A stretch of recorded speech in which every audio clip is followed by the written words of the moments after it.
Eu quero já introduzir esse sermão de hoje, colocando para os irmãos uma questão que, às vezes, as pessoas fazem para mim.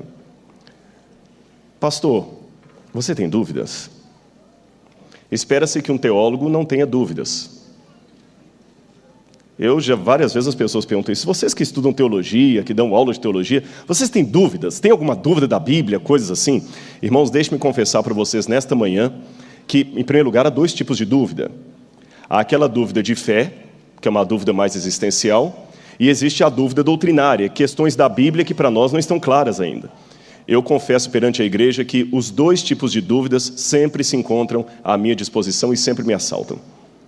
Dúvidas doutrinárias, ou da Bíblia, eu digo assim, até hoje é difícil eu entender como é que 2 milhões de pessoas deixaram o Egito e cruzaram ali o Mar Vermelho. Historicamente é complicado entender isso aí. Eu não sei se aqui eu vou ter alguma explicação. Como é que uma mulher virgem pode ter dado à luz a um filho? Eu não sei.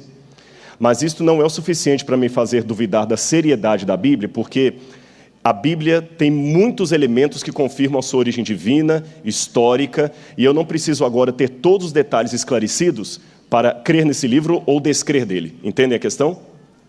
Toda a ciência é assim. Há muitas coisas sobre a teoria da relatividade que não foram ainda explicadas. Nem por isso você vai jogar fora tudo que Einstein falou ou deixar de acreditar em Einstein. Isso eu estou falando para aqueles que são céticos. Então, mesmo que haja coisas da Bíblia que eu ainda não tenha explicação, um dia eu terei. Mas daquilo que eu já tenho explicação, tenho a informação suficiente para saber que esse é um livro de Deus. Mas há muitas coisas que ainda são misteriosas. A natureza do Espírito Santo, a própria natureza de Cristo, que era ao mesmo tempo divino e humano. E quanto às dúvidas de fé? Sim, eu também as tenho. E eu sei que vocês também têm. Às vezes nós fingimos que não somos assaltados por essas dúvidas, mas elas vêm. Por que Deus permitiu a morte de uma criança tão jovem, desbravador, afogado, num campuri? Eles oraram antes de sair de casa. Todo mundo orou. Fizeram oração, fizeram um culto. E na hora do acampamento o menino morre afogado. Por quê? Por que Jesus ainda não voltou? Eu sempre gosto, quando tenho oportunidade, de conversar com alguns dos irmãos aqui que já são jubilados. E eu aprendo muito com vocês. E alguns de vocês já confidenciaram para mim uma coisa que eu acho que não é pecado falar de público aqui. Seria algo mais ou menos assim. Eu não esperava chegar à idade que eu cheguei. Ah, Rodrigo, eu vou ser sincero. Quando eu tinha a sua idade, eu pensava assim, quando eu fizer 60 anos, Jesus já voltou, está tão longe. Eu já passei dos 80 e ele não veio. Por quê? Hoje eu vejo você andando, alguns já falaram, eu vejo você andando tão rápido aqui no colégio, para lá, para cá, para lá, para cá. Nós jubilados já andamos mais devagar. Parece que não temos mais tanta pressa. Eu era assim como você. E eu não me iludo, irmãos. Eu não me iludo. Eu quero e anseio a volta de Jesus mais do que qualquer coisa em minha vida. Mas ouvindo esses irmãos experientes, tem um lado meu que pensa, será que eu também vou chegar a ficar velhinho? Não sei se aqui no NASP ou em outro lugar e talvez ninguém nem ouviu falar do Evidências como hoje. Talvez a gente falar algumas coisas antigas e ninguém nem conhece mais. Para mim também 60 anos parece que estão tão longe. Um dos jubilados falou comigo assim, eu esperava ter o privilégio de ver Jesus em vida. Mas se ele não vem, eu vou. Eu sei, também me doeu quando ouvi isso. E quando nós somos mais jovens, a gente tem a ideia da imortalidade falsa, que a gente nunca vai chegar lá. Irmãos, quando eu estava fazendo teologia, eu pensava assim, puxa vida, no ano 2000, eu vou ter 30 anos de idade.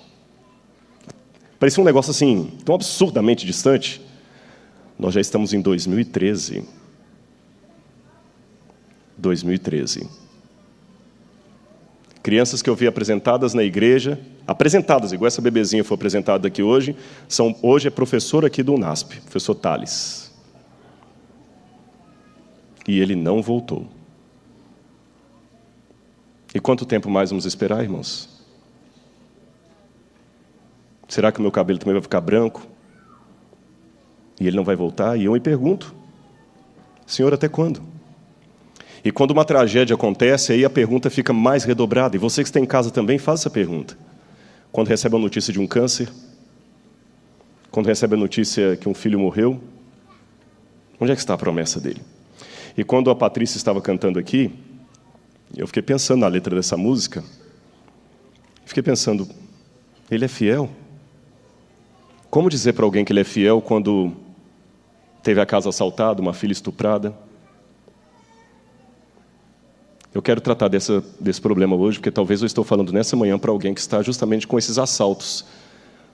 Eu não tenho muito problema com as dúvidas teológicas, como eu falei com vocês, porque eu sei que são um mistério. Entender a natureza do Espírito Santo, só na eternidade. Entender como é que Maria, virgem, deu à luz a uma criança, só na eternidade. Aqui o máximo que eu posso é especular, e como não devo especular, eu nem perco tempo com isso. Saber como é que Deus tirou 2 milhões de pessoas do Egito e passou pelo Mar Vermelho, se não tiver nenhum achado arqueológico que me esclareça isso, tudo bem, eu deixo para a eternidade. Mas as dúvidas de fé são mais complicadas. É quando você recebe uma notícia que você não queria. Como é que eu posso cantar que ele é fiel? Será que a música que foi cantada nessa manhã é uma música que procede ou é um mito? O milagre de Jairo me ajudará a responder essas questões. Eu queria que os irmãos abrissem comigo a Bíblia, no Evangelho de Mateus, capítulo 9. Ali está com um errinho, é verso 18 em diante, não verso 19. Mateus, capítulo 9, versos 18 em diante. E pense nisso enquanto nós vamos lendo esse texto. Por que Deus não é tão óbvio? A gente prega sobre o milagre dele mandando um anjo para tirar Pedro da prisão, não foi isso? Foi ou não foi? Pedro não estava preso, e o que aconteceu? O anjo de Deus veio poderosamente e libertou Pedro da prisão. E por que não libertou João Batista?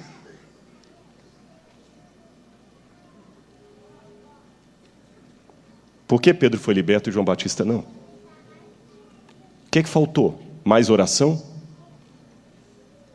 E por favor, embora eu respeite muito a tradição da igreja, não me tragam aquela frase, o verdadeiro cristão, pastor, não pergunta por quê, ele pergunta para quê.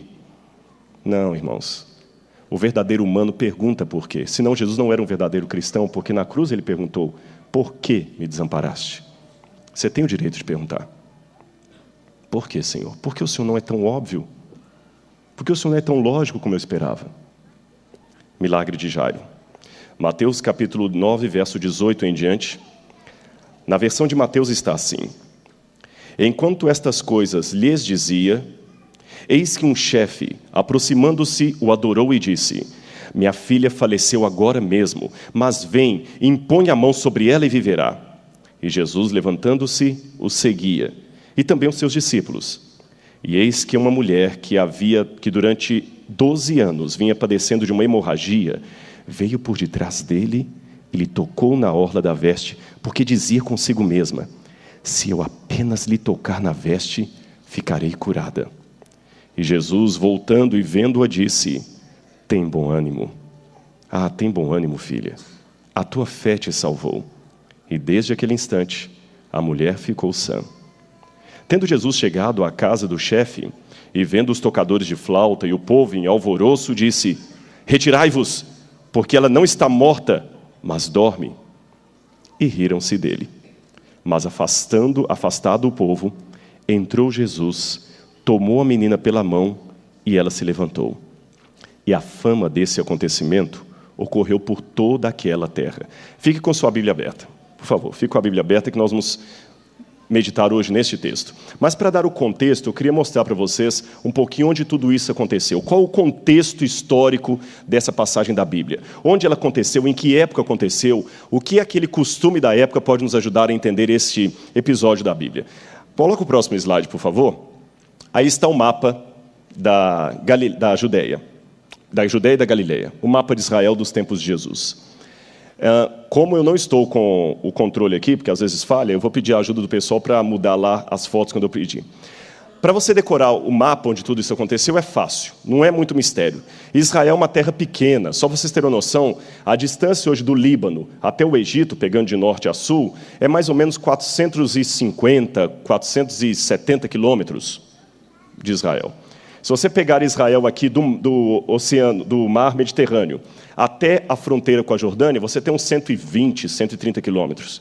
Então não é um país muito longo, é um país pequeno. Talvez menor do que o estado do Espírito Santo, ou do Rio de Janeiro. É um país pequeno. Na época de Jesus, era um pouquinho diferente a divisão de hoje. Para você decorar é simples.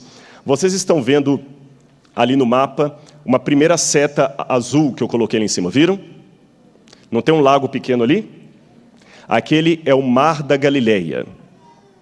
Mar da Galileia, também chamado Mar de Genezaré. Muita coisa aconteceu ali. O Knesset. Knesset significa harpa em hebraico. Kinor significa harpa, violino. É porque ele tem o formato de uma harpa. Então, por isso eles deram para ele esse nome de Lago da Harpa. Knesset, ou Lago de Genezaré, ou Mar da Galileia. Apesar do nome Mar da Galileia, ali é de água doce. É uma lagoa. Ela deve ter mais ou menos uns 22 quilômetros na parte mais comprida dela, para uns 13 quilômetros de extensão. 20, 22 quilômetros por 13 de extensão. Um lago de água doce, a principal reserva d'água de Israel hoje. Em torno dali, muita coisa dos milagres de Jesus aconteceram. Vamos descendo. Se você descer aquele lago em direção à seta amarela, você tem um outro lago enorme. Estão vendo ali? O Mar Morto. Ali está o Mar Morto. Entre a seta azul e a seta amarela, ligando os dois lagos, você tem um rio muito famoso, o Rio Jordão. Então é fácil decorar. No norte, Mar da Galileia. No sul, Mar Morto. Ligando os dois, Rio Jordão. Volta os olhos para o Mar da Galileia. Naquela região ali, ficavam 3 tribos importantes de Israel. Naftali, Zebulun e Dan. Dan ocupava o que hoje são as colinas de Golã. Ali tem 3 nascentes que formam o Rio Jordão. Por isso que vem o nome Jordão. Jordão em hebraico é Yardenit, aquele que desce de Dan. Jordão, Yardenit, aquele que desce de Dan, porque ali ficava Dan e o rio vai descendo. Então o Rio Jordão desce, forma o Lago da Galileia, depois ele continua descendo, forma um outro lago, que é o Mar Morto, mas como ele não tem escoamento para lugar nenhum, ele vai acumulando ali, tem muito sal, aí sim você fala de um lago salgado, completamente salgado, não tem vida alguma ali, não tem peixe, não tem nada, e você pode até boiar na água, de tão densa que é por causa do sal. Agora, tem outras setas que eu queria mostrar para vocês. Do lado esquerdo, você tem uma outra seta azul mais clarinho, estão vendo? Ali fica a região da Judeia. Região da Judeia, onde ficava Jerusalém. Mais ao meio tem uma seta corvinho, não é isso? Ali fica a região de Samaria. E se você subir para a última seta verde, região da Galileia. Então imagina um sanduíche. Um pão, outro pão e um pedaço de queijo no meio. O pão de baixo, Judeia. O queijo, Samaria. O pão de cima, Galileia. Decoraram? Quais são as 3 partes? Então no sul fica a Judeia. No meio, Samaria. E no norte, Galileia. Ok. Agora deixa eu falar com vocês outras coisas. A pobre coitada da Samaria ficava realmente como um queijo ali no meio dos dois, porque ninguém gostava dos samaritanos. Quando um judeu vinha do norte para o sul, da Galileia para a Judeia, ele não passava por Samaria, ele dava a volta, só para não entrar em território samaritano. Jesus um dia passou por lá e encontrou aquela mulher que vocês conhecem, Evangelho de João, capítulo 3, nos conta esse episódio aí. Uma outra coisa que eu queria falar, Jerusalém ficava onde? Em qual das 3 regiões? Galileia, Samaria ou Judeia? Judeia, Jerusalém fica aqui embaixo. Outra informação, Belém, aonde Jesus nasceu, ficava onde? Na Judeia. E Nazaré? Galileia. Agora vejam o trajeto. Jesus, a família de Jesus é da Galileia, é da cidade de Nazaré. Mas por causa do censo, eles descem para a Judeia até Belém. Aí vocês sabem a história. Jesus acaba sendo perseguido por Herodes e ele vai para onde? Quem se lembra? Egito. Passa em torno aproximadamente 1 ano no Egito, provavelmente. Do Egito ele volta e sobe de novo para Nazaré, para Galileia, onde ele foi criado. Por isso Jesus é chamado de Jesus o Galileu, embora por nascimento Jesus seja da Judeia. Jesus nasceu na Judeia, mas foi criado na Galileia. Outra informação importante. Estão vendo uma seta vermelha ali em forma de C? Ali onde ficava a cidade de Cafarnaum, onde aconteceu essa história que nós vamos contar para vocês. Agora, vamos mostrar mais um slide aqui. Eu quero mostrar de perto aqui ali. Pode passar o próximo? Não, faltam. Isso, você passou 2, né? Ali está a cidade de Nazaré e a cidade de Cafarnaum. Estão vendo lá a seta indicando as duas? Vocês perceberam que Cafarnaum fica à beira do mar da Galileia? Nazaré, na verdade, era uma vila. Sabe quantos habitantes deveria ter Nazaré no tempo de Jesus? Chutem, quem acha? Quanto? 5.000? Eu já ouvi uns 5.000, 2.000? Pastor Ranieri, quantos membros tem a igreja aqui no livro aproximadamente? 3.000? Nazaré tinha de 300 a 500 habitantes. Você tem mais 10 vezes Nazaré aqui, quase 10 vezes, né? 300 a 500, 10 vezes mais Nazaré do que aqui. Essa igreja, num período fora do feriado, tem quase 10 vezes a população de Nazaré. É uma cidade muito pequena. E Jesus sai dali, mas ele não faz o ministério dele, ele vai para a cidade de Cafarnaum. Ali, vocês estão notando que em torno do mar da Galileia tem muitas cidades importantes. Você tem Cafarnaum, você tem Corazim, você tem Betsaida. Qual discípulo que era de Betsaida? Pedro. Pedro veio daquela cidade lá, estão vendo em cima? Você tem Magdala. Magdala, você tem Maria de Magdalena. Era a cidade de Magdala. Vocês estão vendo que elas ficam todas em torno do mar da Galileia? Todas em torno.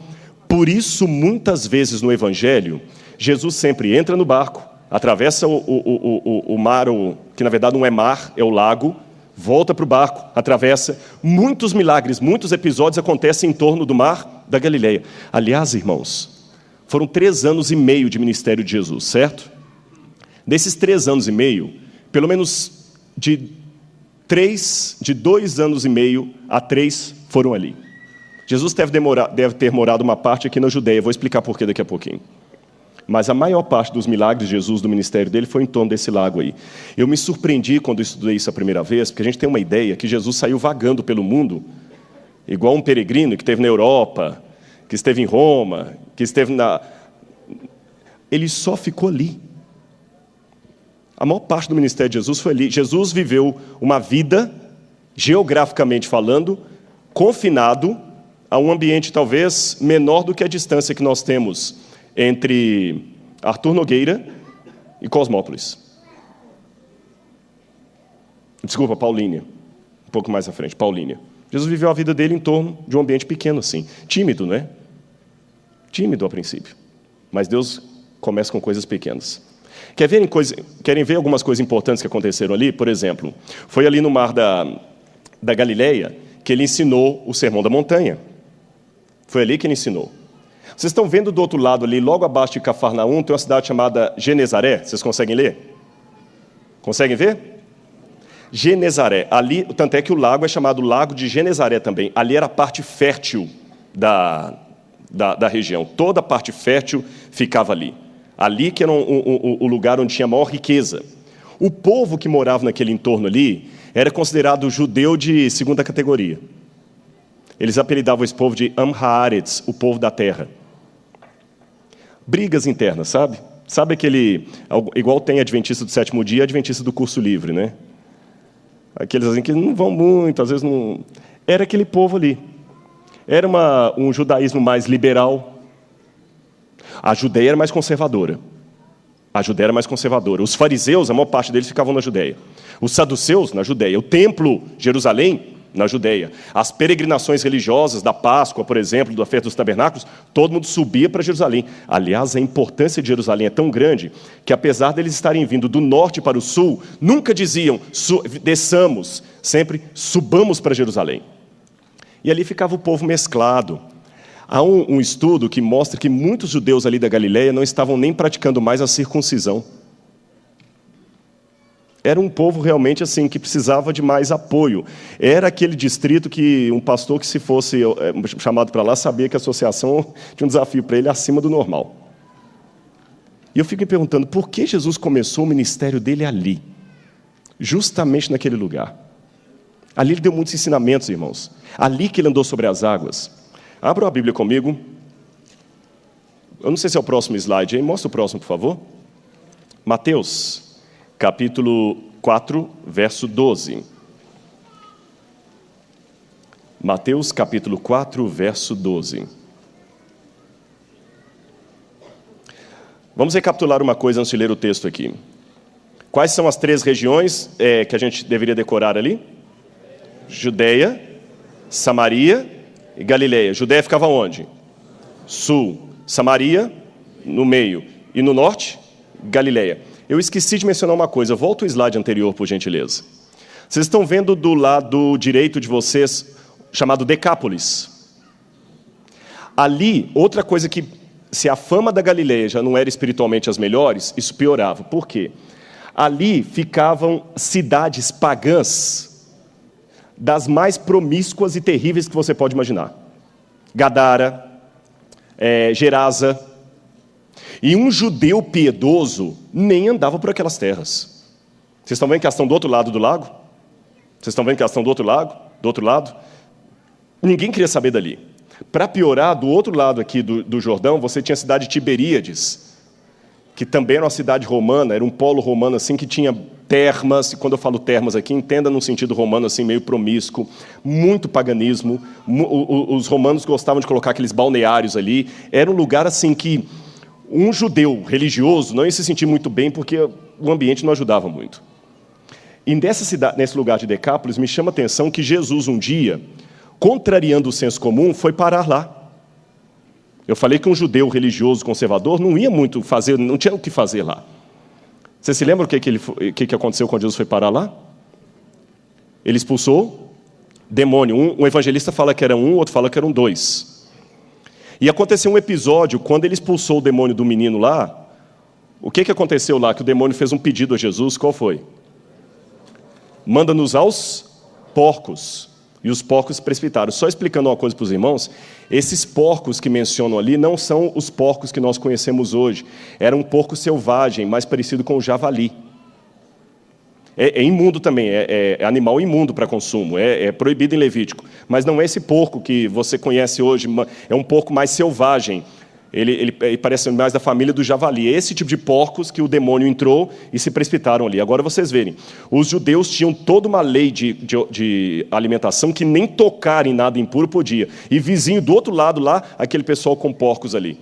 Imagina, contaminando a nossa água, porque ele tinha um contato com eles, e Jesus foi parar lá, e lá ele curou um rapaz. Tanto é que ele nem deixou o rapaz vir com ele. Ele falou, não, fica aqui, prega para os da sua cidade mesmo, que se o rapaz viesse com ele para cá, não seria bem recebido.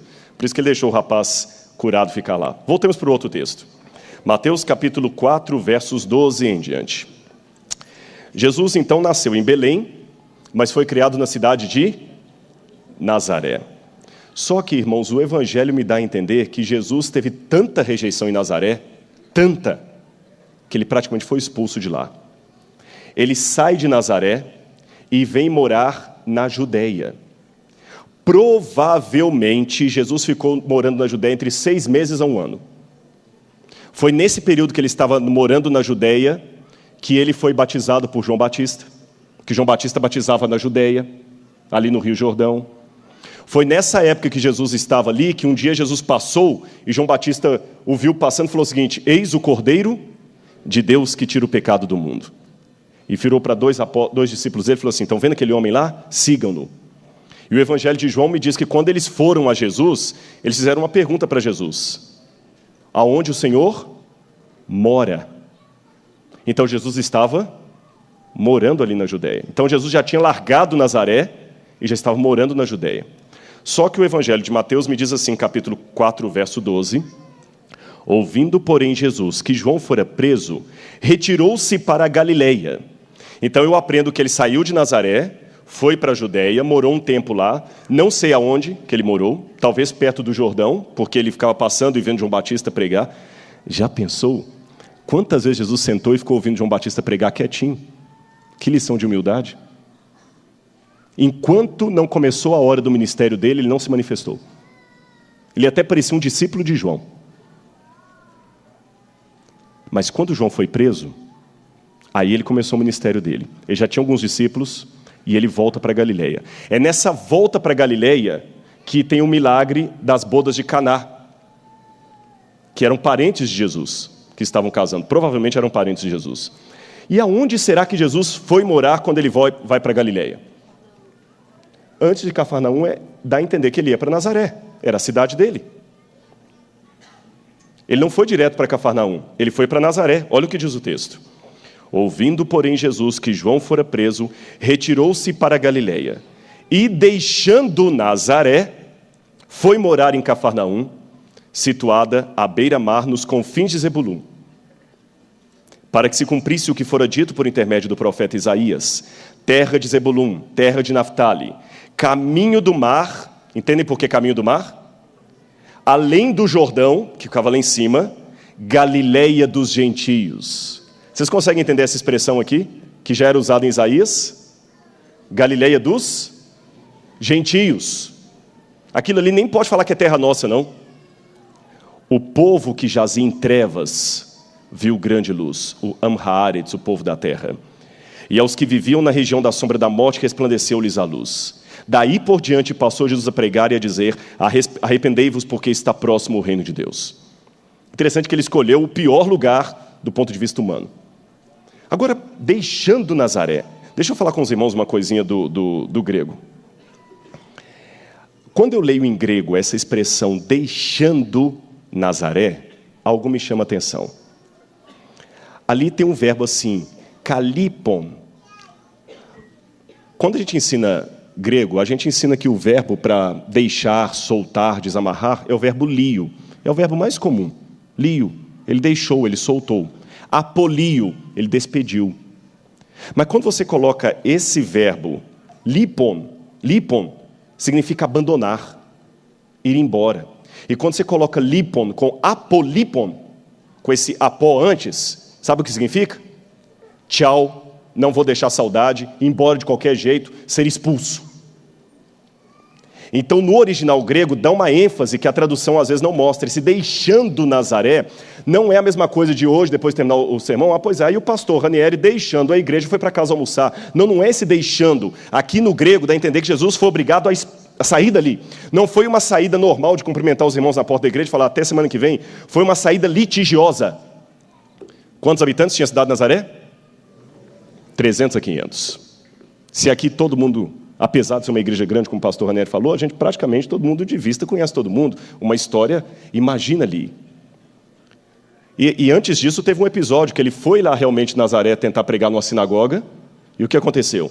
Quando ele falou, hoje se cumpriu este texto de Isaías, eles o tiraram para lá e queriam jogá-lo precipício abaixo. Por isso ele saiu dali. Foi quase expulso de casa. Por que Jesus foi expulso? Será que o Espírito Santo errou? Por que ele tinha que justamente ser criado na cidade que ia mais rejeitá-lo? Como humano, eu fico pensando, por que Deus não é óbvio? Aonde você deixaria o seu filho para estudar? Se você fosse uma pessoa negra e estivesse vivendo na África do Sul na época do Apartheid, você colocaria o seu filho para estudar numa escola de negros ou numa escola de brancos? Que é óbvio. Época do Apartheid. A separação é terrível, o racismo é oficial. Onde você tentaria matricular o seu filho? Numa escola de negros ou de brancos? De negros, é lógico. Mesmo que você não seja racista, mas você quer colocá-lo onde ele vai sofrer? Menos. Você é adventista. Onde você, espero, procura colocar o seu filho para ter uma educação numa escola que vai ensinar coisas erradas ou numa escola cristã? Uma escola cristã. Tanto é que alguns, quando estão fora, mandam para o internato. Deus parece que não seguiu isso. Ele colocou o filho dele na cidade que tinha... Será que não tinha uma cidadezinha melhor para poder Jesus sofrer menos? Você percebeu que as perguntas que eu fiz no início do sermão, o próprio Jesus poderia fazer? Por quê, Pai? Eu estou fazendo a tua vontade, porque eu, Rodrigo, quando eu vejo alguns problemas na minha vida, eu sei que eu sou responsável por eles. Tá certo, eu estou sofrendo com isso aqui, mas eu pisei na bola, eu cometi um erro. Mas Jesus não teve, entre aspas, pisou na bola. Jesus não cometeu erro. Não tem um negócio de falar, Jesus, tá certo, mas também você errou, né? Qualquer herói do passado, por mais que ele sofra, eu posso ainda ter uma parcela de culpa sobre ele. Por exemplo, José do Egito, excelente, mas ele errou, ele foi meio infantil de levar a capa do pai para os irmãos antes do pai empossá-lo. Era um pouco mimado. Errou. Davi, errou, era o homem segundo o coração de Deus, mas pagou lá, perdeu um filho, porque adulterou. Mas Jesus não tem nada que possa falar assim, não, Jesus errou nisso aqui, foi consequência. Não tem, porque o pai o colocou ali. Por que será que ele foi agora para Cafarnaum? Mostra o próximo slide. Este seria aí uma ideia arqueológica de como é que seria o porto de Cafarnaum. Eram assim mais ou menos os portos. Esse é um desenho que a gente faz baseado em achados arqueológicos. Vou mostrar para vocês a foto daqui a pouquinho. Os barcos entravam ali. Eu não sei se vocês conseguem ver um prédio maior destacado sobre todos os outros. Ali seria a sinagoga, provavelmente. E ali ficavam os habitantes. Era uma cidade grande, Cafarnaum era bem maior do que Nazaré. Bem maior. Mas por que Jesus foi para Cafarnaum? O comentário bíblico adventista dá uma ideia que talvez Cafarnaum, por ser um centro político forte da Galileia, é provável, pode ser, sim. Existe uma outra possibilidade, não contraditória a essa. Repito, irmãos, é uma possibilidade, não é uma certeza absoluta. Mas é uma possibilidade que eu confesso que me encanta. Eu sou tendente a ela. A possibilidade é a seguinte: talvez Jesus foi para Cafarnaum porque ele tinha parentes ali. E quem seriam os parentes de Jesus em Cafarnaum? Uma tia e pelo menos 2 primos. Repito, isto é uma possibilidade. Mas eu quero mostrar de onde a gente tira essa possibilidade. Deixa eu mostrar 3 textos para os irmãos. Está muito claro ali, eu não sei se vocês vão conseguir ler. Eu deixei um destaque nas palavras.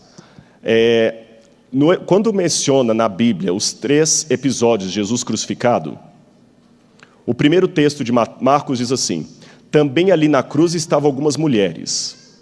Tá certo? Como está meio apagado ali, eu vou fazer o seguinte, eu vou pedir 4 mulheres para me ajudarem aqui, para ficar bem didático. Podem vir? Não é nada chato não, mas podem vir 4 moças aqui, 4 mulheres? Vamos, gente, sem timidez. Uma já veio, senão vou ter que pedir alguém para cantar aqui, enquanto...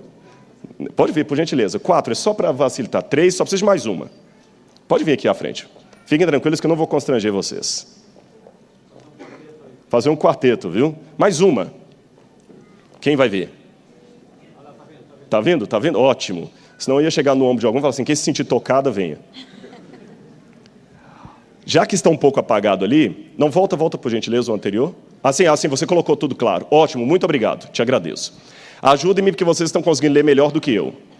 O Evangelho de Mateus fala que entre as mulheres que estavam na cruz, estavam quem? Maria Madalena. Então, apenas para figurar, você vai representar aqui Maria Madalena, tá bom? Não é para dar roupa, não, fica tranquilo. O pessoal riu. Ela que falou, não fui eu. O seu nome vai ser Maria Madalena, tá bom? Maria Madalena. Ok. E quem é a outra que estava ali? Não, eles lá que vão responder. Vamos, igreja, vocês vão ajudar a fazer o sermão. Mãe de Tiago e João. Então você é a mãe, eu não sei o seu nome ainda, lá não falou. Não, mas lá não falou, só sei que você é casada, mas você já tem 2 filhos, vou te falar isso hoje, viu? Qual nome? Eu não sei o seu nome, mas eu sei o nome dos seus 2 filhos. Quais são os filhos dela? Tiago e João. Tiago e João. Qual o nome dela? Maria Madalena. Dela no seu nome, mas ela tem 2 filhos. Quais são? Tiago e João. Qual era a outra que aparece lá? A mulher de Zebedeu. Não sei se seu nome é o nome do seu marido, é Zebedeu. Tá bom? Qual o nome do seu esposo? Zebedeu. Qual a informação que eu tenho sobre ela? O nome. Maria Madalena. Qual a informação que eu tenho dela? Ela é mãe de 2 filhos. Qual o nome? Tiago e João. E qual que é o dela aqui? Esposa de Zebedeu. Agora leiam o que está em Marcos. O próximo que aparece é Marcos? Marcos 15. De novo, ali fala que havia na cruz do Calvário algumas mulheres. E entre elas estavam quem? Maria Madalena, muito bem, já foi apresentada. Qual a outra? Maria, mãe de Tiago e José. Mas tem um detalhe aí que não apareceu no outro evangelho. Tiago menor. Raciocinem. Se eu falo Tiago melhor, óbvio, é porque existe outro. Concordam comigo? Então tem pelo menos 2 Tiagos. 2 Tiagos. Tudo bem. E essa aqui? A esposa de Zebedeu, mas Marcos deu uma informação a mais sobre ela. Qual o nome dela? Salomé. Descobri seu nome, Salomé. Eu não sei o seu ainda. Eu sei que o seu filho chama Tiago, eu sei que ele é o menor. Você já sei que é Maria Madalena. E você, eu sei que seu marido chama Zebedeu. E o nome dela é? Salomé. Agora vamos a João. João me dá uma informação a mais. João fala que além das 3 mulheres, estava uma outra Maria ali, ó. A Maria, mãe de Jesus. Tá certo? Então você é a Maria, mãe de Jesus. Tá bom? Já sei seu nome, o nome do seu filho, que fica mais fácil. Agora, além da mãe de Jesus, ali fala também que João, que lá estava Maria Madalena, fala ou não fala? Fala que estava Maria Madalena. Fala que estava, quem mais? A mãe de Tiago e João. Quem que deve ser a mãe de Tiago e João? Deve ser ela. Por que eu sei que é ela? Porque a Bíblia fala que Tiago e João eram filhos de Zebedeu. Tiago e João era... Ela também não é filha mãe de um Tiago? Mas qual que é o Tiago que é filho dela? Tiago menor. Então tem outro Tiago. Tem um Tiago menor que é filho dela. E tem um outro Tiago maior que é filho dela. Então o nome dela é Salomé. Qual o nome do marido dela? Zebedeu. E quais são os 2 filhos dela? Tiago e João. Essa aqui, qual é o nome dela? Aparece ali? Não, mas parece que ela é mulher de Clopas. E ela tem 2 filhos. Não é isso que está lá? Um filho chamado Tiago e o outro José. E a Maria Madalena. Só que tem um detalhe a mais que a Bíblia fala em Evangelho de João sobre essa aqui que os outros não falam. Tem mais um texto lá? Entre a cruz estavam a mãe de Jesus e a irmã dela. Não pode ser Maria Madalena, porque Maria Madalena é arrolada ali. Não pode ser a outra Maria, mulher de Clopas, porque ela está arrolada ali. Só sobra essa aqui, que é classificada como a irmã de Maria, a mãe de Jesus. Ou seja, tia de Jesus. Se proceder essa teoria de que ela é a tia de Jesus, então Jesus teria 2 primos, Tiago e João. Os irmãos entenderam? Pode sentar, muito obrigado. Viu que não foi constrangedor? Obrigado, viu? E você continua sem nome, viu? Então eu aprendi que provavelmente a irmã de Maria chamava-se Salomé. Maria tinha um cunhado chamado Zebedeu e 2 sobrinhos chamados Tiago e João. Repito, irmãos, é uma certeza absoluta, mas é uma possibilidade. Que me esclarece um outro texto. Mostra a próxima passagem aí. Não vou ler na Bíblia, vamos ler direto ali por causa do tempo. Marcos capítulo 20, verso 20, diz: Então se chegou a ele a mulher de Zebedeu, com seus filhos, e adorando-o pediu-lhe um favor. Perguntou-lhe ele: que queres? Só o fato dela se aproximar dele pedindo um favor com essa intimidade, na cultura do Oriente Médio, uma mulher para fazer isso, ela tinha que ter alguma ascensão sanguínea sobre o homem. Mãe, tia, avó, alguma coisa assim, senão ela não chegaria para Jesus desse jeito. Ela tinha que ser parente dele para chegar com essa intimidade. E qual o pedido que ela faz? Qual o pedido? Que no teu reino, estes meus 2 filhos se assentem, um à tua direita e outro à tua esquerda. Isso também me explica por que além de Pedro, que era um amigo de Jesus, quem eram os 2 discípulos mais íntimos de Jesus? Tiago e João. Todas as vezes Jesus tinha uma coisa especial, chamava Tiago e João com ele. Quando ele subiu ao Monte das Oliveiras lá, Pedro, Tiago e João. Pedro, Tiago e João. Às vezes André participava por ser irmão de Pedro, mas era mais Pedro, Tiago e João. Quando ele levou para o Getsemane para orar lá, Pedro, Tiago e João estavam mais próximos. E João era o discípulo amado, era o primo, era aquele mais íntimo. É provável então, irmãos, que Jesus foi para Cafarnaum, talvez durante um tempo até morar de favor na casa de algum parente porque foi expulso de Nazaré. Você já morou de favor na casa de alguém? Eu já morei. E por melhor que lhe tratem, não é a mesma coisa, não é a sua casa. E eu, durante muito tempo que eu morava de favor, pensava, Senhor, até quando? Sabe o que é quando eu aceitei a igreja adventista e tive que morar de favor na casa de alguém porque eu fui expulso de casa?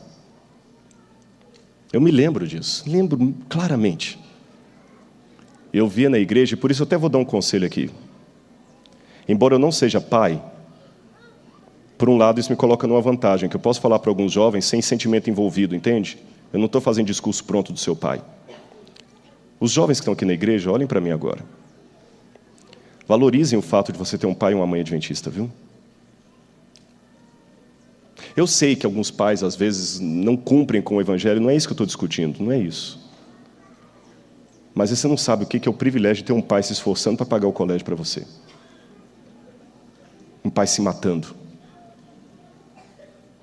Não desonra seu pai, não.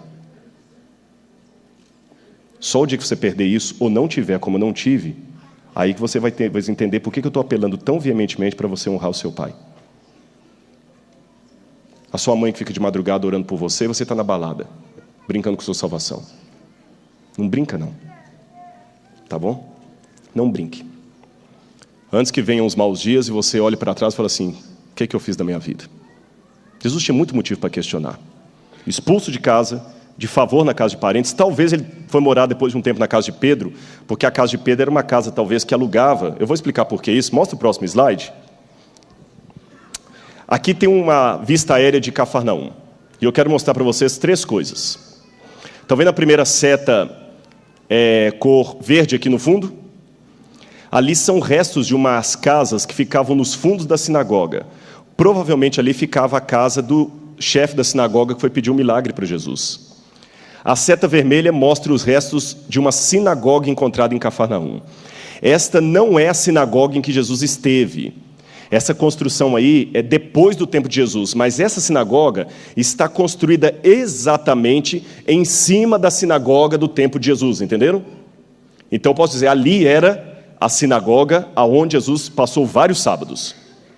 E a última seta lá, estão vendo uma construção octagonal? Aquela construção é o alicerce de uma igreja cristã do 5º século. Só que abaixo dessa construção encontraram o alicerce de uma igreja do 2º século. E abaixo dessa igreja do 2º século encontraram outro alicerce de uma casa do 1º século. E o que encontraram nessa casa do 1º século? Botija de vinho, de peixe, para guardar peixe, não de vinho, para guardar peixe, aquelas de barro, anzol, pedaço de âncora. Aquela era uma casa de pescador. Aí você vai no testemunho da história da igreja, e tem uma mulher chamada Egéria, que ela visitou aquela região de Israel lá muitos e muitos séculos atrás, e ela dizia que a casa de Pedro, príncipe dos apóstolos, se tornou uma domus ecclesia, uma igreja do lar. Acostumava acontecer isso. Lembra que Paulo fala assim, os irmãos da casa de fulano que se reúnem lá. Então você tinha uma casa, virava igreja. Depois, com o tempo, aquela casa se transformava numa igreja. Então, arqueologicamente falando, eu posso dizer que ali era a casa de Pedro. Era uma casa boa. E por que eu falei que Jesus pode ter alugado uma casa dele? Porque essa casa é uma ínsula, ela tem vários quartos. Então, aquele pescador que estava ali também tinha quartos para alugar. Será que Jesus talvez morou ali? Pode ser. Eu sei que ele teve algumas refeições ali. Ali ele operou milagres, curas. Foi ali que Ellen White fala que aquele paralítico desceu e Jesus fez a cura. Jesus passou muitas vezes ali. E nessa seta verde aqui, provavelmente morava o Jairo, o homem que pede milagre a Jesus. Vamos voltar agora, então, para o texto de Mateus, capítulo 9, verso 18. Próximo slide. Mateus 9, verso 18. Agora você vai entender o versículo. Mateus 9, verso 18. Eu, de novo, peguei uma foto aérea com vocês, só que eu quero explicar uma coisa. Vocês estão vendo a seta verde de novo? Casa de Jairo. Estão vendo a seta azul? Sinagoga. Estão vendo a seta vermelha? A casa de Pedro. Mas vocês estão notando que está diferente? Tem um telhado por cima? é que hoje construíram uma igreja católica ali por cima. Aquela foto anterior foi antes de construir a igreja. E lá aquela seta azul mais escuro é onde ficava o porto. Estão vendo o porto? Tem um resto ainda do porto lá, olha. E por que eu coloquei casa de Mateus ali como uma interrogação? Você vai entender daqui a pouquinho. Jesus morou nessa cidade ali. Ele saía, entrava naquele porto ali, pegava o barco de Pedro e iam pregar lá na outra cidade. Passavam um dia inteiro pregando. À noitinha voltavam. Trabalhavam. Foi para lá que Pedro voltou com os discípulos, quando lá na Judeia, desanimados, fala assim, o mestre morreu e acabou. Aí quando Jesus aparece ressurreto para eles, falou assim, subam para Galileia e lá vocês vão me encontrar. E eles sobem, mas mesmo depois que eles sobem, olha, eles já haviam visto Jesus lá em Jerusalém. Mas mesmo quando eles voltam para Galileia, voltam desanimados. Aí Pedro, vamos pescar. E eles estão lá pescando no meio do lago, quando Jesus aparece aqui na praia e fala assim, do outro lado, filhos. Conhece o episódio? Foi ali que Jesus multiplicou os peixes. A fama de Jesus, irmãos, correu tanto, que havia vezes que Jesus chegou de volta a Cafarnaum e ele não podia descer. Um evangelista fala que ele teve que pregar do barco. Imagina aquela praia ali apinhada de pessoas. Imagina uma pessoa famosa como Roberto Carlos chegando a Arthur Nogueira. Imagina o caos que não seria. E Roberto Carlos, assim, canta bonitinho. Eu não posso falar muito não, que ele é capixaba e eu senão tem problema em casa. Aí vou precisar de ir para o ECC com força, viu, pastor? Mas imaginem Roberto Carlos em Arthur Nogueira. Agora, a confusão que ia causar é porque é apenas um homem que cantor famoso. Imagina se a fama desse homem é de ressuscitar mortos, multiplicar comida, desafiar a gravidade, porque ele andava sobre as águas. Imagina como é que aquilo ali não ficava repleto de pessoas. Nesse ínterim, Jesus chegou do barco, cansado. Só que tinha alguém aguardando aqui. Aí começa o evangelho. Um homem chega para ele, e os outros evangelistas nos dizem o nome desse homem. Diz que o homem que chegou até Jesus se chamava Jairo. E qual era o cargo dele? Ele era chefe da sinagoga. Então, irmãos, imagine, olha para aquela foto de novo. Imagine ali a setinha verde. Imagina Jairo desesperado. Qual era o desespero de Jairo? Qual era o desespero dele? A filha dele estava à beira da morte. Interessante, olha aqui o que diz Mateus. Enquanto dizia isto, eis que um chefe, aproximando-se, o adorou e disse, minha filha faleceu agora mesmo. Deixe-me corrigir uma coisa aqui, irmãos. A menina não tinha morrido ainda. Ah, pastor, mas a Bíblia está falando que ela acabou de morrer agora, não. Se você olhar os evangelhos de Marcos e Lucas, lá fala diferente, que a filha dele estava à beira da morte. Mas por que Mateus fala que ela já tinha acabado de morrer? Aqui apenas Marcos foi mais fiel em mostrar o desespero de um pai. A menina não tinha morrido ainda. Mas você já viu no hospital de pronto atendimento, quando... Mas minha filha morreu, nem morreu, mas no desespero, a pessoa acaba falando, por favor, corre. Não, calma, ela está respirando. Não, ela morreu. Você vê a pessoa desacordada, você no susto, no desespero, acaba sentenciando a morte. Mas o próprio Jairo sabia que ela não tinha morrido, senão ele não teria ido a Jesus. Ele foi porque ela estava à beira da morte. Mateus apenas conseguiu colocar aqui, em linguagem mais literal, o desespero do pai. E quando fala que ele veio e adorou Jesus, imagina a situação. Aonde aconteceu isso? Até um tempo atrás, eu tinha uma dificuldade aqui, porque os evangelistas falam que Jesus chegou lá naquele beira, lá onde está a seta azul, lá na beira do lago, lá no porto, e ali ele estava a multidão. Então eu imaginei Jairo tentando se acotovelar para chegar até Jesus. Mas aqui fala que Jesus estava dando um ensinamento. E olha o que diz o verso 19. E Jesus, levantando-se, o seguia. Jesus estava ensinando. Até que esses dias eu li o Desejado de Todas as Nações e Ellen White esclarece isso. Olha o que Ellen White diz. Jesus chegou até a ponta. Realmente estava lotado de gente lá. Ele começou a ensinar um pouquinho ali, na praia, e logo os discípulos passaram com ele, eles tinham que fazer uma força-tarefa mesmo, e o levaram para a casa de Mateus. Nós não sabemos onde era a casa de Mateus, pode ser em algum lugar perto daquele arvoredo ali. Mateus não deveria morar longe dali, que Ellen White fala que era perto onde Mateus morava. Por isso que eu coloquei uma interrogação, em algum lugar ali, Jesus foi estar com Levi e Mateus. Agora vejam a cena. Aqui, Jairo, desesperado. Ele olhava para a água. Cadê Jesus que não vem? Como é que está a menina? Ela está muito ofegante, senhor Jairo. Eu não sei se ela vai passar do meio-dia. Não. Cadê Jesus que não vem? Cadê Jesus que não vem? E ele desesperado, quando ele viu de longe o barco chegando, imagina como Jairo não chegou naquela multidão ali. Primeiro que ele foi correndo desesperado, fazendo 1000 perguntas.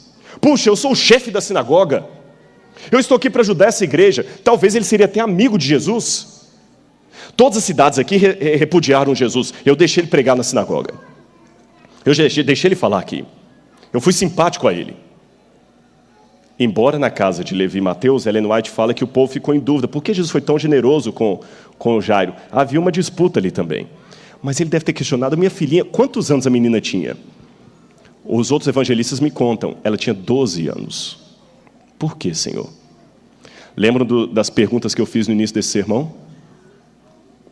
Deixa eu abrir um parênteses para contar uma historinha aqui para vocês. Eu estava comportando. Como está sendo gravado, mandado pela internet, eu não vou dar os detalhes da história por ética. Mas vou contar a história para vocês. Eu estava desesperado para voltar para o colégio. E fui comportar numa cidade com alguns amigos. Um deles tinha um carro, era um Passat. Nós rachamos a gasolina e fomos para trabalhar com belas histórias da Bíblia em igrejas evangélicas. E nós fomos visitar durante a semana uma igreja muito rica, com mais de 1.400 membros numa cidade.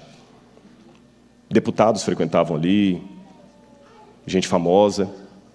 E nós conversamos com o pastor auxiliar da igreja. E o pastor, não, vocês podem vir domingo, nós temos o culto principal. Quem já trabalhou em comportagem sabe como é. A gente entregaria os folhetos, né? E pode contactar. Ele abriu, a gente saiu dali feliz. Essa igreja aqui, nós vamos tirar o estipêndio aqui para voltar para o colégio. Eu estava muito feliz, porque aquelas férias não estavam muito boas, não. E aquela igreja ia ser a nossa salvação. Domingo nos arrumamos, todo mundo de paletó e gravata. Paramos o carro na porta da igreja, sentamos lá no fundo. Só que nesse ínterim, o pastor sênior, né, tem o auxiliar e o titular. O titular veio pregar. E ele começou assim, irmãos, antes de fazer esse sermão, eu quero dizer para vocês uma coisa. Desculpem, eu já conversei, eu repreendi ele ali atrás, o meu pastor auxiliar, ele ainda é novo ainda, ele não tem muita experiência, e ele cometeu um erro essa semana, eu estava viajando, ele recebeu, não sei se estão por aqui, em uma igreja grande assim, um grupo da igreja adventista, de uma seita.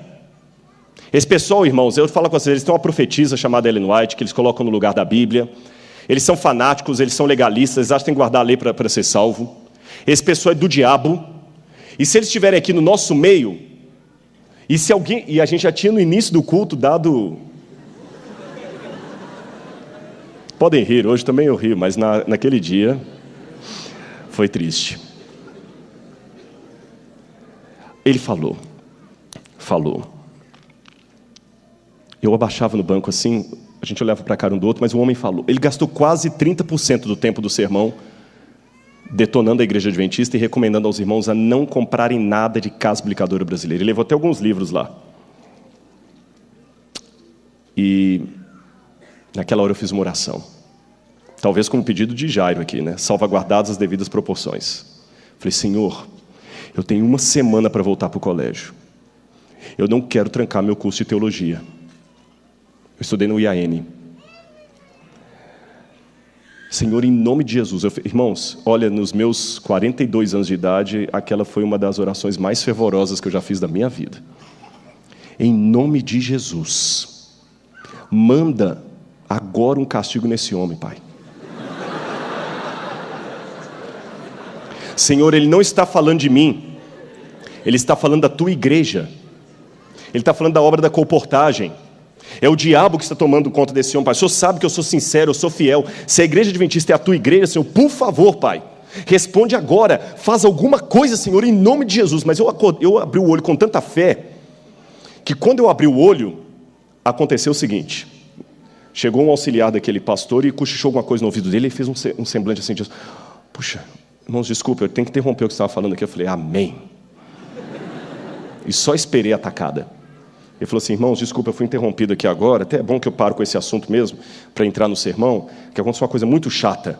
Eu falei, aí, brinca com as coisas de Deus. Eu lembrei de tudo. Naquele 1 segundo eu falei assim, tá vendo? Nadab e Abiú, Ananias e Safira.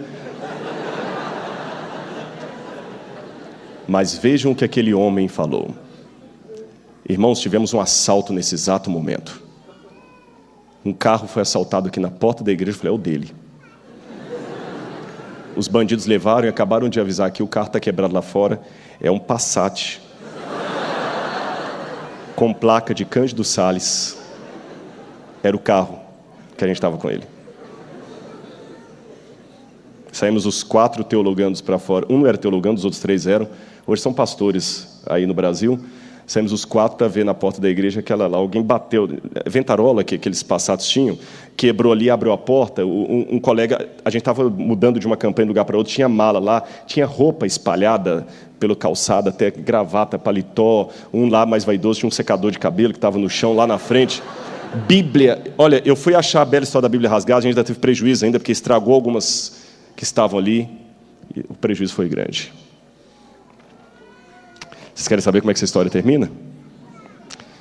Atentem mais 15 minutos de sermão e eu conto para vocês. Lembrem-me para eu não esquecer. Por enquanto eu só quero ratificar a questão que, por que Deus não foi óbvio? Raciocine comigo, vamos agir agora racionalmente. Eu estava ou não estava fazendo o trabalho de Deus com a comportagem? Se vocês tiverem dúvida disso, eu vou ficar preocupado se eu entrei na igreja certa. Estava ou não estava? Irmãos, é comportagem, não é geleia, não. Não é obra daquele outro anjo, não. Vendendo açúcar, né? Falando vendendo livro. Livro. Eu estava querendo me dedicar para ser um pastor. Eu queria voltar para o colégio e pagar meu estipêndio. Eu não estava querendo comprar roupa para mim, não. Eu não tinha ninguém me ajudando. Por que Deus não foi óbvio? E lá vai Jairo, talvez com interrogações parecidas. Vocês acham que Jairo foi andando? Qual era o problema dele? Filho à beira da morte, quase morrendo. Ele chegou lá na casa, ele chegou na praia, Jairo deve ter empurrado as pessoas. Sai, sai, eu estou com pressa. Saiam, saiam. E foi empurrando, como você faria. E socou um para cá, e socou. Dá licença, me respeita, eu sou o chefe da sinagoga. Ele perdeu até a compostura. Ele está na casa de Levi Mateus. Olha, Levi Mateus é cobrador de impostos, vai entrar lá, não quero nem saber. Dá licença. Se é que pediu licença. E aqui Mateus me fala, engraçado que o próprio Mateus relata isso, porque Mateus estava lá, que ele chegou, falou, Senhor, minha filha faleceu, vem agora, impõe a mão sobre ela e viverá. Ele até deu a receita. Você vai fazer isso. Ah, Rodrigo, você vai mandar, pai, agora, right now, nesse momento, do jeito que eu quero. E a Bíblia fala, levantando-se. Por que Jesus levantando-se? Deixa eu ensinar uma coisa para os irmãos. Aqui, por estarmos no Ocidente, eu faço o sermão em pé. No Oriente Médio, na época de Jesus, todo o ensinamento só poderia ser dado sentado. Sabiam disso? É porque é o seguinte, coisas importantes não podem ser ditas em pé, com pressa. Então, quando você ensinar algo para alguém, você se assentava.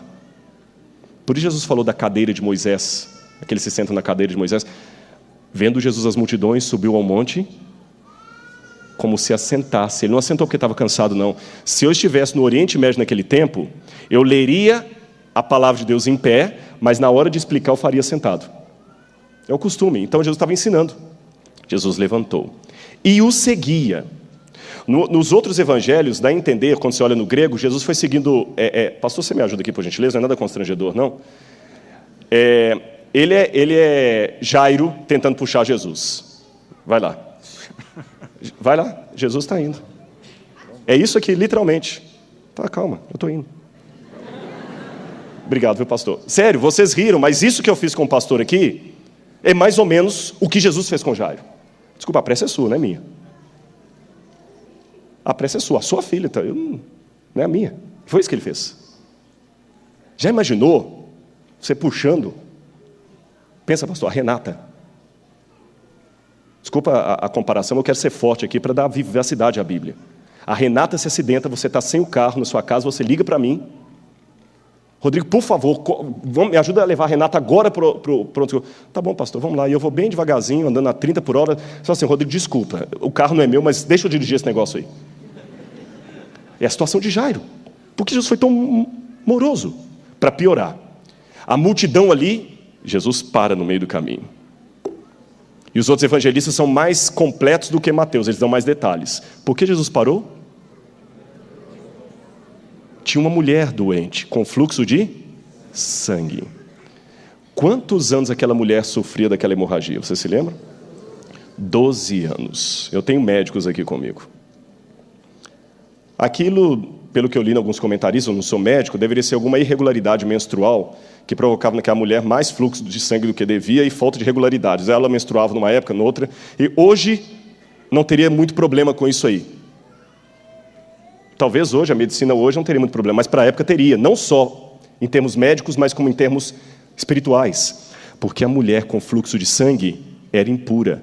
Mulheres, deixa eu explicar para vocês, antes que alguém que está assistindo em casa pense que a Bíblia é machista. Quando o povo de Israel saiu do Egito, eram pessoas escravas. Os hebreus eram escravos, eram broncos. Deus tinha que usar uma linguagem que os homens entendessem.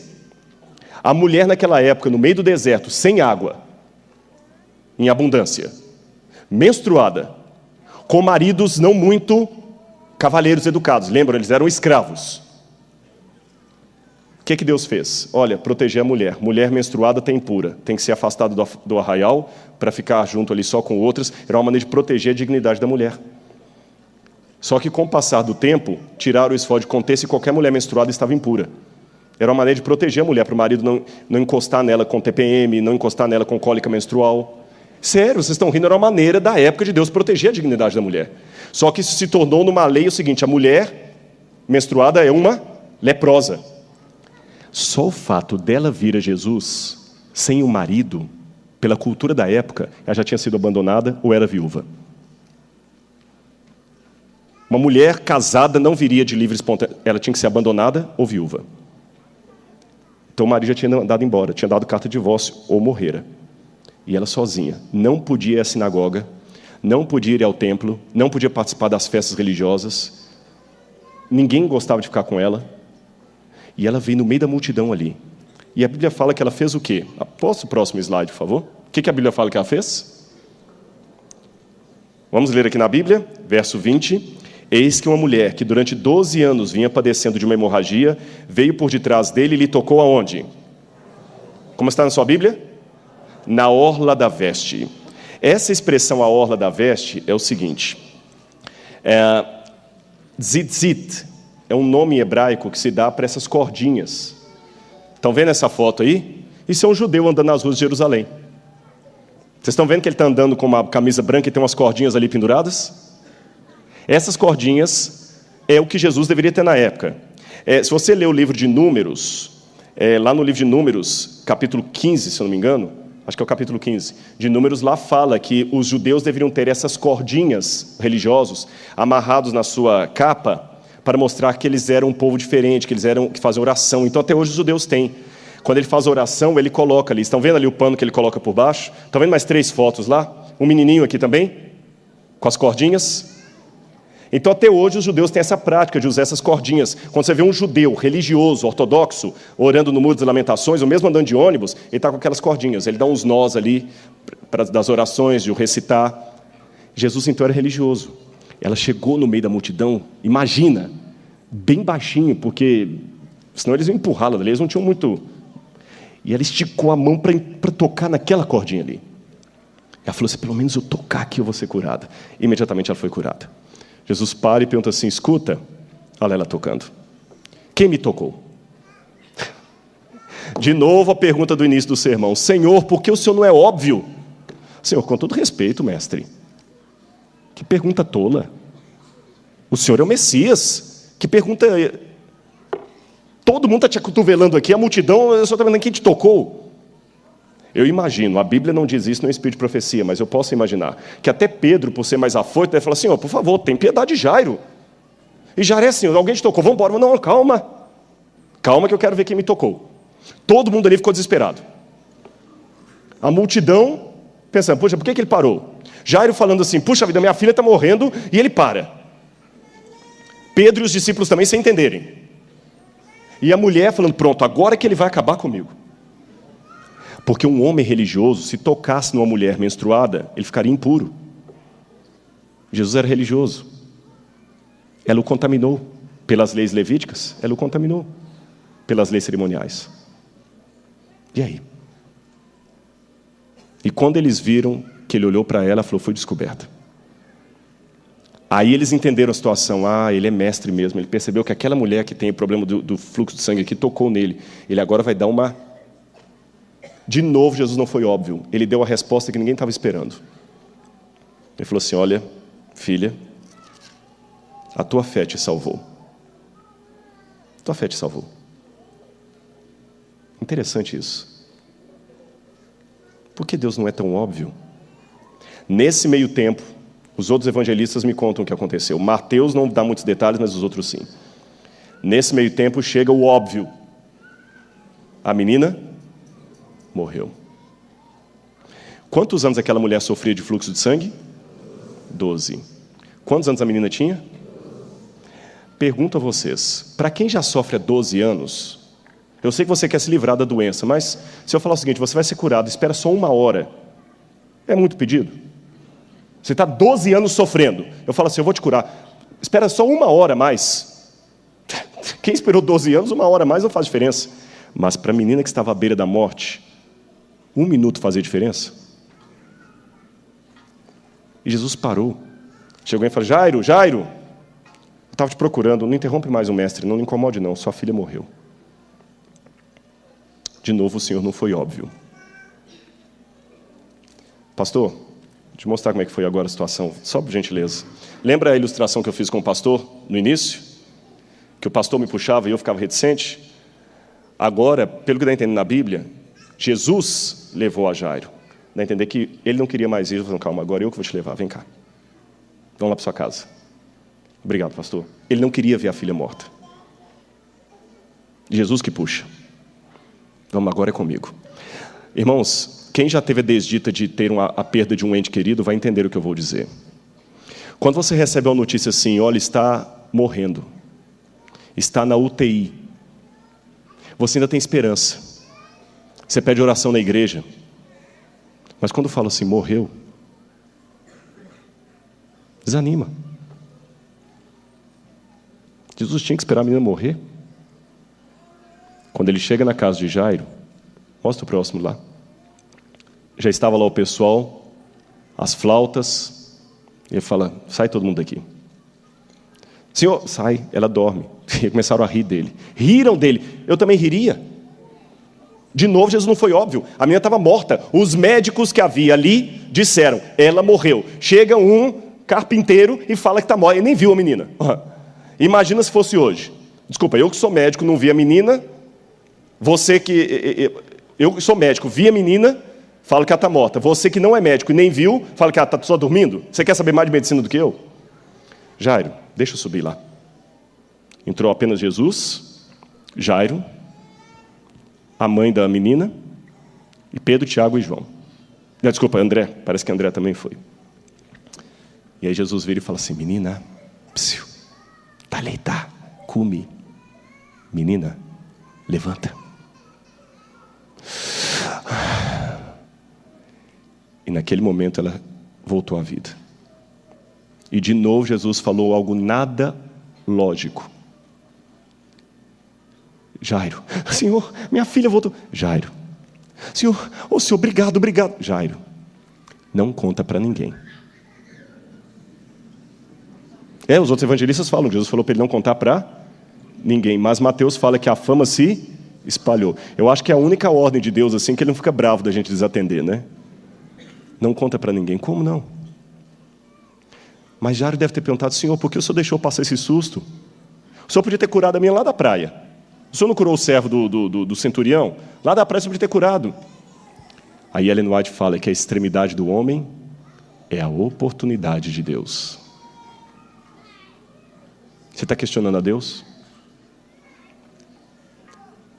Deixa eu mostrar para vocês como é que terminou aquela minha história.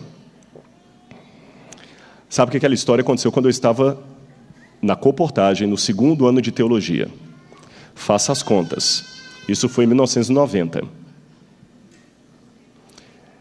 Eu tive a resposta esse ano.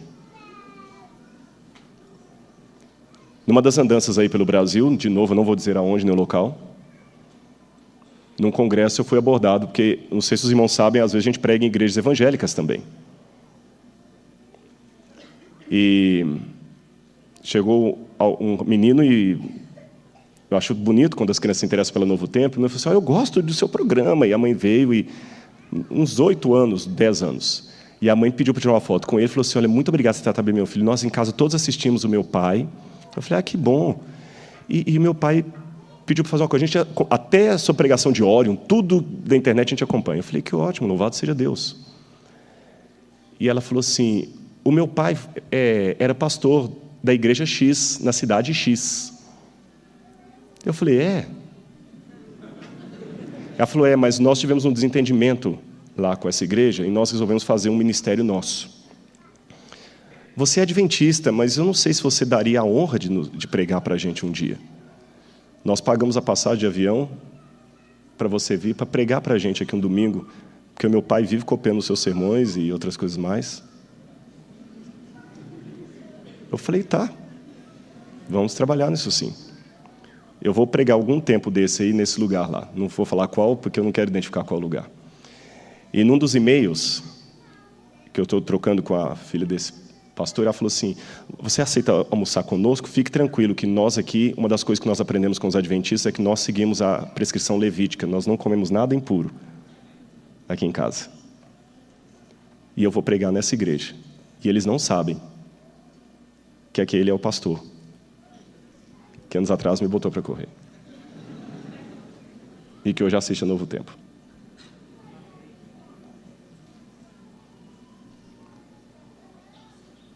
Entendeu? Eu quero mostrar 2 slides e fazer um apelo. Pode continuar, Jada, é isso mesmo, você está certinho. É porque ele titubeou. Irmãos, eu mostrei essa imagem, essa citação de Aristóteles para os alunos de teologia essa semana. Que Aristóteles dizia o seguinte, cada homem julga bem apenas as coisas que conhece. Assim, o homem instruído a respeito de um assunto é bom juiz apenas neste assunto. O que eu aprendi com Aristóteles? Que por mais que você seja bom naquilo que você faz, você é bom naquilo que você faz. Você não é bom em tudo. Seja mais humilde. Seja mais humilde. O Rolf é um excelente arquiteto, mas eu não te contrataria como advogado. Regina é uma excelente cantora, mas eu não queria que ela construísse a minha casa. Pastor Ranieri é um excelente pregador, mas eu não gostaria de ser operado por ele num hospital. E assim eu poderia dar exemplos com cada um de vocês. Você não é bom em tudo. Tem um autor chamado Richard Bach, eu não conheço, posso o próximo, eu não concordo com tudo que ele escreve não, mas tem uma fala dele que eu achei interessante. Richard Bach, mostra o próximo slide. Mostra o próximo, isso. A marca de sua ignorância é a profundidade de sua crença na injustiça e na tragédia. O minuto de escuridão que a lagarta considera o fim do mundo é o momento ensolarado que a borboleta considera o princípio. Volta agora ao slide anterior que eu pulei. Nem sempre dá para discutir com um especialista. Ele sabe mais do que você. E uma das coisas que eu aprendi com um especialista é que o especialista faz coisas que o leigo não entende. Voltando a falar de construção, quando eu vejo vocês colocando um monte de ferro, um monte de coisa, eu não consigo ver um prédio ali. Não consigo, Rolf, não consigo. E eu não me considero burro, não.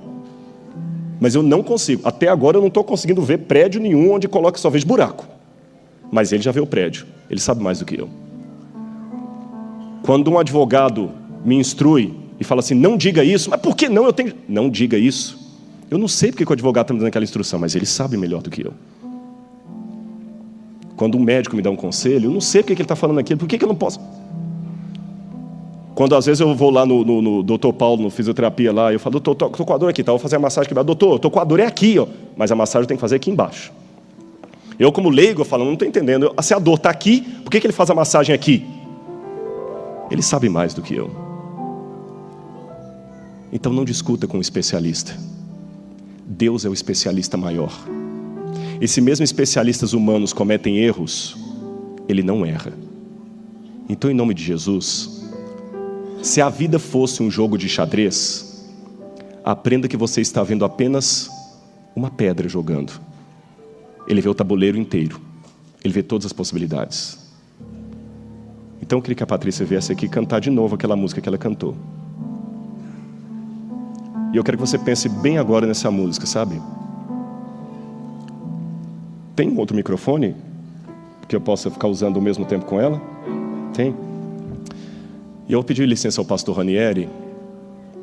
Eu quero fazer um apelo especial nessa manhã. Eu não sei, mesmo em casa, para onde esse sermão está indo. Mas se você esquecer tudo o que eu falei nessa manhã, você esqueceu o nome das 3 regiões, você esqueceu o nome do Mar da Galileia, esquecer o nome de Jairo, esquecer até o meu nome. Olha para mim aqui, não esquece uma coisa não. Olha bem para mim aqui. Deixa Deus ser Deus. Deixa Deus ser Deus. Jairo tinha fé, mas era uma fé muito impositiva. Senhor, o Senhor vai lá, o Senhor vai colocar a mão na cabeça dela, o Senhor vai orar, o Senhor vai fazer desse jeito e vai curar. Eu também tinha fé naquela igreja lá. Senhor, o Senhor vai repreender esse homem agora e vai voltar para o colégio. E Deus falou, Rodrigo, fica na sua. Eu sou maior do que você. Eu respeito os cabelos brancos e a experiência dos que estão aqui. Respeito muito. Mas com todo carinho e respeito, Deus sabe mais do que vocês. Eu respeito os jovens que estão cheios de vontade. Quando a gente sai da faculdade de teologia, a gente pensa que tem todas as respostas. Deus sabe mais do que você. Eu respeito aqueles que me desafiam falando, se Deus é assim, por que tal coisa aconteceu? Deus sabe mais do que você. E aprenda uma coisa, Ele é fiel. Que Deus te use agora, Patrícia, vem aqui. E enquanto ela estiver cantando, se alguém nessa manhã estiver sentindo um desejo especial, não sei se tem alguém nessa manhã que talvez não passou pelas águas do batismo, está com dúvidas de fé, alguém que está se sentindo afastado de Deus, ou mesmo que quer representar alguém que não está aqui nessa manhã, vem aqui para fazer uma oração especial por você, enquanto a Patrícia canta essa música, que Deus é fiel.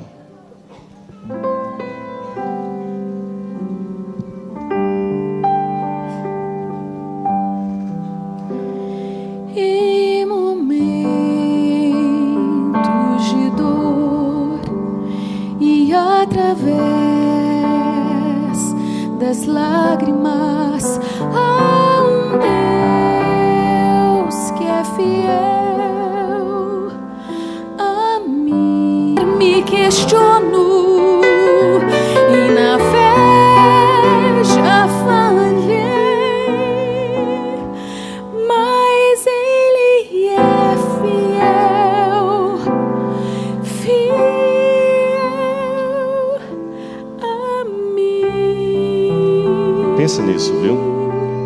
Ele não vai falhar com você nunca. Olha aqui, deixa eu dizer uma coisa para vocês. Eu posso decepcionar você. Eu sou humano.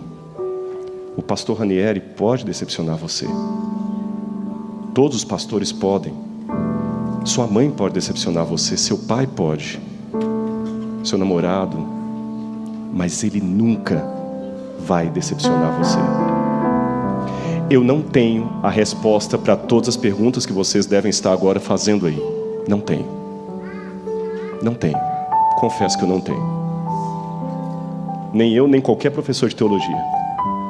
Mas tem uma coisa que eu posso te dizer. E isto eu não aprendi nos livros da faculdade. Isso foi com a vida. Ele é fiel. Por isso eu coloco todos os dias uma coisa na minha cabeça. Ainda que Ele me mate, como dizia Jó, nele eu esperarei. E meus irmãos que já estão de cabelos brancos, eu não sei se eu vou ter os meus cabelos brancos, mas o legado de vocês não vai ficar para trás, não. Eu quero que Jesus volte antes dos meus alunos de teologia chegarem à formatura. Mas se Ele resolver demorar mais 50 anos e eu estiver vivo, eu vou estar esperando. Porque Ele é fiel. Ele é fiel a mim. E não deixa o diabo tirar essa certeza da sua cabeça. Tá bom? Não brinque com sua salvação. Deixa eu orar por você agora. Feche os seus olhos. Amado Senhor, não em meu nome, ó Pai, não em nome de qualquer homem deste planeta ou dessa história, mas no sagrado nome de Jesus, eu coloco todos agora diante do Teu altar. Obrigado, Senhor, porque o Senhor é fiel. Eu confesso, Senhor, que muitas vezes o Senhor não é óbvio. O Senhor faz perguntas que aparentam ser redundantes. O Senhor faz pedidos que o Senhor parece que não tem sentido. O Senhor tira da gente quem a gente ama. O Senhor deixa trazer problemas, chateações.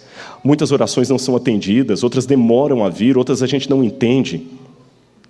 Mas eu aprendi, Senhor, pela Bíblia, através de experiências como a de Jairo, que o Senhor é Deus, eu não sou. Eu sou só ser humano, Senhor. Posso ter minhas convicções, minhas certezas, minha personalidade forte, mas Deus é Deus, eu não sou Deus. Dá-nos, Senhor, a mim e a meus irmãos aqui, a humildade de não discutir com um especialista. O Senhor conhece mais da construção do que nós. O Senhor conhece mais da história. Eu vejo apenas a peça, o Senhor vê o tabuleiro e as possibilidades do jogo. Eu vejo apenas o agora, o Senhor vê a eternidade. Eu vejo apenas o presente, o Senhor vê o futuro. Perdão, Senhor, porque mesmo com fé, às vezes atravessamos na Tua frente e queremos indicar ao Senhor o que o Senhor deve fazer. Perdão, Senhor, é o nosso desespero. Mas obrigado, porque no nosso desespero, mesmo que a nossa oração seja uma oração politicamente errada, como foi a de Jairo, o Senhor ainda assim nos atende, o Senhor é fiel. Obrigado, Pai. Obrigado por fazer parte dessa igreja e desse povo. Eu quero que o Senhor Jesus volte logo, Senhor. Não sei quanto tempo ainda vamos ficar aqui, mas nós vamos esperar. Essa igreja vai te esperar, Senhor, e vamos pregar esse evangelho. Em nome de Jesus, porque o Senhor é fiel a nós. Então, Senhor, atenda a nossa última prece. Dá-nos esclarecimento, aumenta a nossa fé e dá-nos a certeza que o Senhor é fiel. Em nome de Jesus. Amém.